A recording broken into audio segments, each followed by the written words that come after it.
Oke, jam 5.40 kita langsung mulai aja, nggak apa-apa. Partisipan baru satu, nanti saya kirim rekamannya aja. Bismillahirrahmanirrahim. Assalamualaikum warahmatullahi wabarakatuh. Tawakkalna la haula wala quwata illa billah. Segala puji bagi Allah, Tuhan semesta alam. Salawat serta salam curahkan kepada Nabi besar Muhammad sallallahu alaihi wasallam. Semoga teman-teman hari ini dalam keadaan sehat walafiat. Hari Sabtu tanggal 2 Juli 2022. Gimana nih semuanya ya? Semoga yang lagi aktivitas dilancarkan hari ini, yang lagi sakit disembuhkan, yang lagi ada masalah dimudahkan segala urusannya. Dalam Zoom meeting menyapa hari ini, sahabat-sahabat, saya mau sharing tentang sebuah judul yang udah sempat saya sampaikan semalam, yaitu stop curhat kecuali. Ini mungkin ini agak terbiasa, apalagi kalau namanya saya sendiri secara pribadi itu dulu doyan curhat, mulutnya ember gitu itu dulu nih. Tapi setelah beberapa kali saya belajar, saya temui ternyata kalau nggak tahu ilmunya curhat itu istilahnya tuh nggak tepat sasaran efeknya. Karena pada prinsipnya begini, mungkin kita pernah belajar yang namanya dulu, pimpinan kita juga pernah ngomong tuh yang namanya bahwa semua itu bisa terjadi karena pikiran. Ketika sudah dipikirin terus diucapkan, yaitu setelah diucapkan, dipikirin, terus dirasain, baru terwujud. Itu ya, makanya kita pernah dengar juga ada namanya ilmu law of attraction, ya, hukum ketertarikan. Karena ada ucapan, ada pikiran, ada perasaan terlibat, dipikirin terus berulang-ulang, akhirnya terjadi. Nah, apa hubungannya dengan curhat? Pernah nggak kita berbicara sama lawan bicara kita gitu? Biasanya kalau yang namanya curhat itu identik dengan apa? Identik mungkin dengan keluhan, ya, identik dengan keluh kesah, identik dengan ya ibaratnya mengungkapkan hal-hal yang kita sedih, yang kita galau, yang kita kecewa, yang kita stres gitu. Itu efeknya, coba kalau kita lihat ketika kita berbicara seperti itu, kita ngeluh, itu dipikirin nggak? Dipikirin. Terus ketika lagi curhat sedih sama orang gitu misalkan, itu membawa perasaan juga nggak? Membawa perasaan. Terus kita curhat, itu diulang-ulang nggak? Bisa jadi diulang-ulang sama si A, sama si B, sama si C, dipikirin terus. Nah, kalau sudah melibatkan 3 indera tadi gitu, penglihatan, perasaan, pikiran, terus diulang-ulang, tapi yang dikeluarkan itu adalah hal-hal yang negatif, omongan negatif, rasa negatif, bisa jadi terwujud lagi gitu. Ditambah lagi ketika kita habis curhat merasa lega. Maksudnya ngerasa lega bagaimana? Karena kita curhat sama teman misalkan. Kalau kita curhat sama teman, yang kita rasakan itu, teman kita bilang gini, wah lu hebat ya, masalah seberat ini udah bisa lu lewatin gitu. Kita dapat pujian tuh biasanya setelah kita curhat, wah lu hebat, lu berarti kayak gini, lu udah bisa lebih canggih, berarti tenang, lu tuh masalah lu tuh pasti bisa lu lewatin, pasti lu bisa iniin gitu. Kalau biasanya kalau teman kita ya, kalau kita nyebutnya istilahnya kita memberi empati, lawan bicara kita tuh memberi empati. Ya, assalamualaikum, ibu siapa? Bu Yeti ya? Mi, sehat Mi? Wah, saya sudah, ya nggak apa-apa. Saya lagi sudah mulai. Nggak apa-apa. Ya udah, Umi mulakan dengan basmalah. Kita udah mulai nih. Bismillahirrahmanirrahim. Udah nggak apa-apa, kita mulai aja ya Mi. Ya jadi tadi saya udah sempet take gambar sekaligus suara. Intinya gini ya. Tadi Umi tahu nggak judulnya apa yang akan kita bahas hari ini? Judul menyapa dalam Zoom meeting kita. Bu Yeti, tahu nggak judulnya hari ini kita mau bahas apa? Jangan ngeluh. Oh ya, jangan curhat. Kita kan dulu suka sekali yang namanya curhat ya Mia. Tapi ternyata kalau setelah saya belajar beberapa kali saya sharing, mentor saya bilang kalau bisa jangan curhat. Jangan stop curhat ya. Kalau jangan nanti malah jadi curhat. Stop curhat. Tapi ada kecualinya. Kecuali tahu ilmunya gitu. Karena gini Mi, saya ulangin lagi aja ya. Jadi kenapa kita disuruh stop untuk curhat?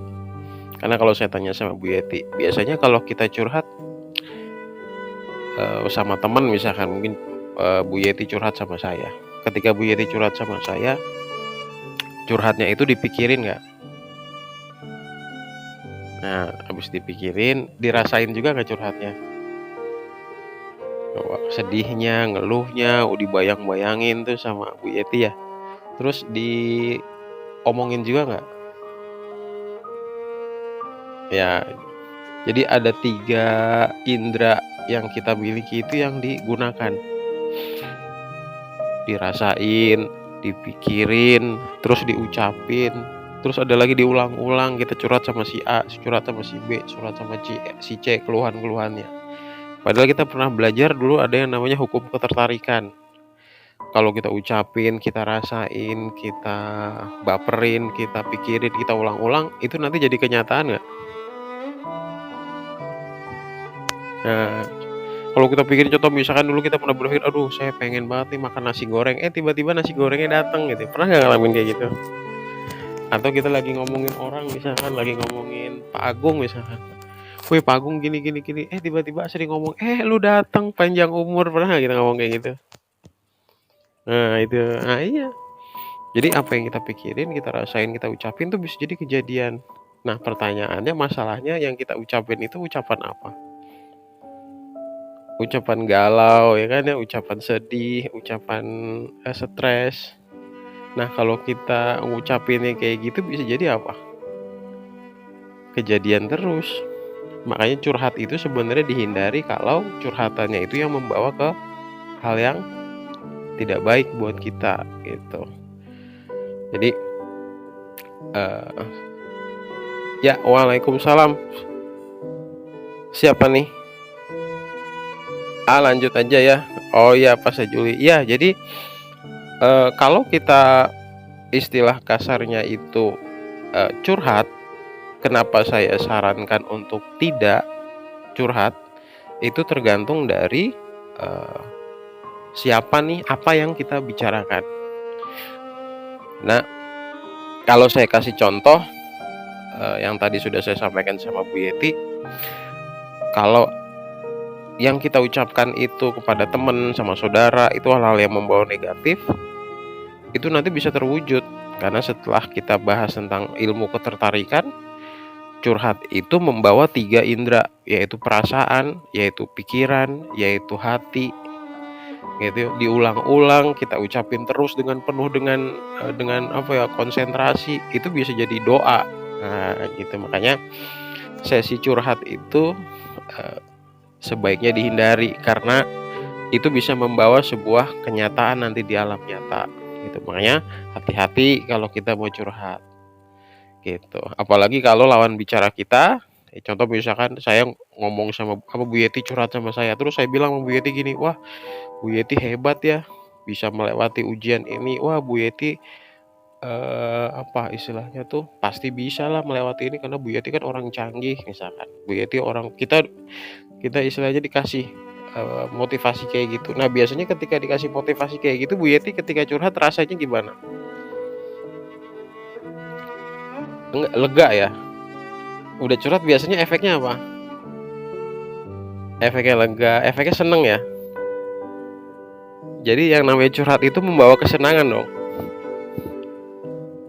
Nah, biasanya kalau kejadian kita seneng, kita bahagia gitu kan ya.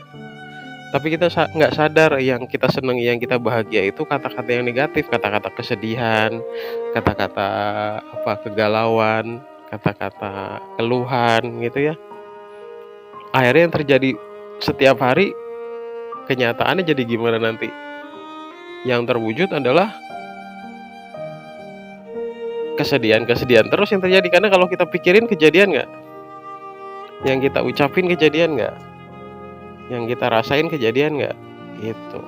Jadi itu beberapa alasan kenapa kita harus menghindari curhat. Karena itu nanti bisa menjadi doa, itu yang harus kita hindari. Kecuali kalau, nah itu kan kenapa ada kecuali. Kalau yang kita curhatan itu adalah hal-hal yang sifatnya darurat, butuh pertolongan, butuh apa istilahnya, minta solusi gitu ya. Tapi kita nggak minta pujian lah istilahnya, kasar gitu. Terus yang paling penting sosok untuk diminta tolong, terus diminta solusi, yang paling cocok siapa? Kita curhatnya sama siapa? Kalau kata Bu Yeti, curhat yang paling pas sama siapa?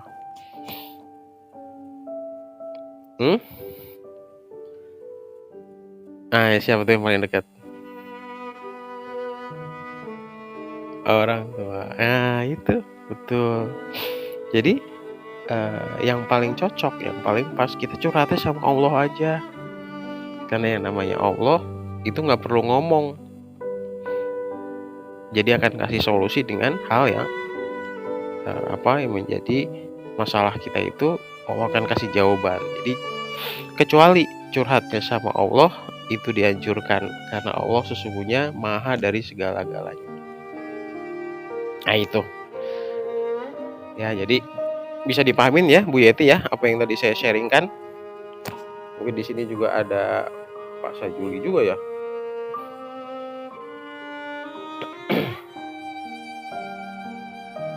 Bu Yeti ya, makanya saya sarankan yuk kita teman-teman di sini kurangi yang namanya curhat, kecuali untuk hal yang tadi saya sampaikan. Mungkin itu demikian apa yang bisa saya sharingkan. Mudah-mudahan Bu Yeti, mungkin teman-teman yang lain nanti bisa dengar rekamannya lah. Semoga kita bisa sehat selalu, kita doakan semuanya bisa bahagia. Oke, itu aja. Yuk Bu Yeti, makasih. Pak Sajuli, kita sempurnakan aja kegiatan kita dengan menyapa teman-teman di sini setiap pagi rutin. Kita mulai biasakan, mudah-mudahan bisa menjadi energi percikan api buat aktivitas kita ke depan. Terima kasih. Assalamualaikum warahmatullahi wabarakatuh. Merdeka.